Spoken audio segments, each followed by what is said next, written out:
I'm so delighted that you've made it here today. This session is going to change your life. I make no apology for saying that up front. I'm really also glad that you've come along, whether it was the Tame Your Brain that pulled you here or the actual badge of self-doubt for today. And I know that this is sometimes it's one of those things that manifests in so many different ways. It looks like procrastination. It looks like holding back. It looks like not showing up and doing go lives on the internet. It looks like so many different things, but it's all here. It's all here and here. So we're going to be zooming in on that today, and I'm going to give you some of the most amazing pieces that you need to know about what's going on in your brain. But the most important thing I want to say to you guys right away, this is not about information. This is about integration. This is not me teaching you some cool stuff about what neuron fires where or what the anterior cingulate does. It's not about that. I want you to feel. I need you to feel. So rather unusually, I'm going to start with a story. I really want you to feel me. And I'll tell you why. It's because we are all human chimps. We are all animals still. We are also very high level social animals. And when you just get used to information, it becomes meaningless, because unless you do something with that information, it's pointless. All the books have already been written. All the books, I can show you this one. So much of what I learned comes from this guy. He's an amazing dude. Those of you on this side of the pond might know him, Robert Winston. And the book, The Human Mind, has got so much information in it, all of this. But unless you know how to apply it, it's just a very expensive paperweight. To actually integrate stuff, to make changes in our life, we have to feel them. So come on a little journey with me. I'm going to take you back to the winter of 2016. And my life was in a very different place than it is now. And I was working for the man, and I was in my car, and I was driving to get to my next destination. I was always going somewhere, always going. And I'd been a year before in that same car, in that same wintry months where it's getting dark at like 5 o'clock, you know, and the nights are drawing in, and it's a bit foggy in England and it's a bit rubbish. And that year before, I'd been coming to the top of a long hill, but I'd stopped to let out a client. And that momentary pause literally changed my life forever. A little kind gesture of me waving her out ahead of me meant that she went through a set of temporary traffic lights and I didn't.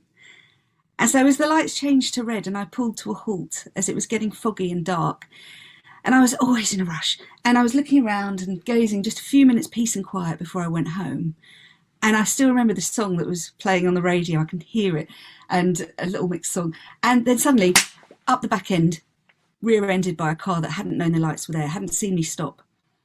And at 30 miles an hour, my life changed instantly. It was only 30, but that was enough to separate C2 to C6 on my neck, because my head was turned to the side, because I was looking over there. And that changed my life instantly, because from that moment on, I couldn't walk. I couldn't pick up my baby, who is only a few months old. I couldn't carry her in a sling. I couldn't push a pram up a hill. You know, suddenly my life changed. It also meant I couldn't work as a veterinary surgeon. So I lost my old shape of my life. I lost my career. I lost the person that I was. I'd worked so hard to be that vet, to have that badge. And I'd got that badge of vet through bloody hard work. Let me tell you, it's a long degree course, and it's not easy, because you don't just learn one animal, you learn 8. So you have to learn the human and then all the other different variants.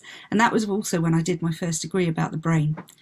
But this forced me to use that degree about the brain, because I had to reinvent myself. I couldn't do surgery anymore, couldn't stand up all day, so I had to get a desk job. And so I started coaching people. And that's when I realised this passion that I've got for helping humans, not just helping animals, but helping humans. The lovely business that I run today, this very successful, very thriving practice of coaching. And here's this is my current client file, and you can see I've got a wodge of beautiful high-level one-to-one clients that I work with every week and every month. And I'm so blessed to have that. But it didn't always look like this. You're seeing the finished product, but I am you. I'm just a few paces further along the same line. But for your brain to believe that you can get to where you want to be, you have to have evidence, and that evidence might not live with you yet. It might live with other people like me, who have done this journey, been a digital entrepreneur, and built through those pain cycles to that point where it is working. So we have to give your brain belief without proof. It's called faith. Your brain has to have faith in where you're going. And this is an example. It's the opposite of seeing as believing. It's believing as seeing. You've got to believe this stuff first. You've got to believe it and then make it real. You've got to believe it in your heart before you can make it come to life.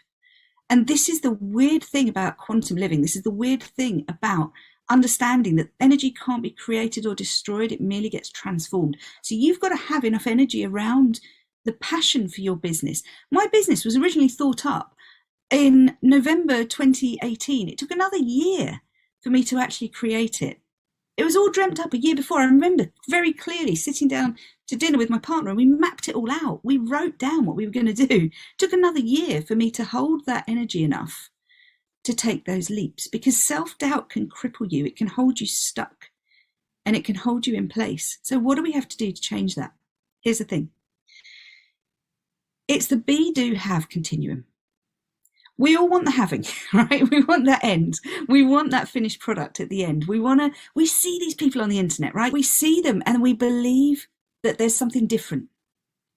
We believe there's something they're doing that's special because we haven't done it ourselves yet. And I'm using that word yet very deliberately, because to get this faith, to get this belief without proof starts here. So what does that look like? The be, do, have is about understanding that it's the small things that make the difference. It's not the big things. It's never the big things. We think it's must create massive business. It's not. It's what am I going to do today, right now, next? What one thing can I do differently? What one action could you take if you wanted to that would move you closer to, not further from, your goal? What one thing could you do if you didn't have these crippling feelings of self-doubt, if you didn't have this pain level that's keeping you stuck? What's the one action that you could take straight away that would move you further towards that having? Because it's actually in the smallest doings that we get what we call the incremental gains. The incremental gains are the pieces that move you towards it.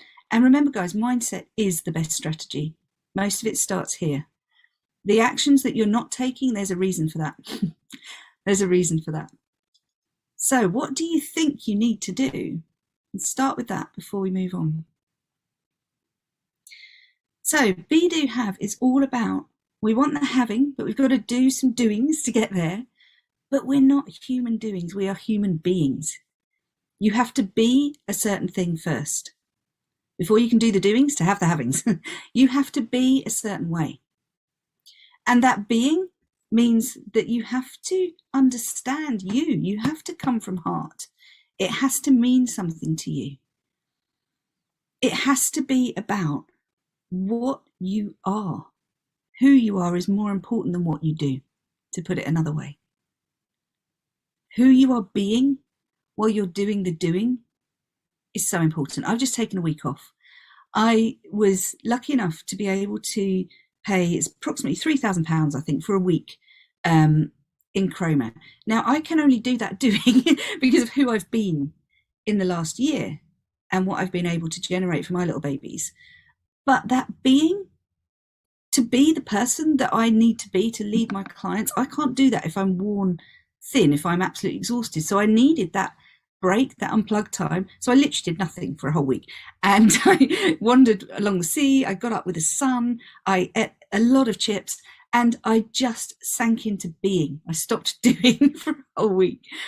And what's amazing is that you can make these choices when you're brave enough to make the things that get you there happen. Don't walk away from this and put the lid back on.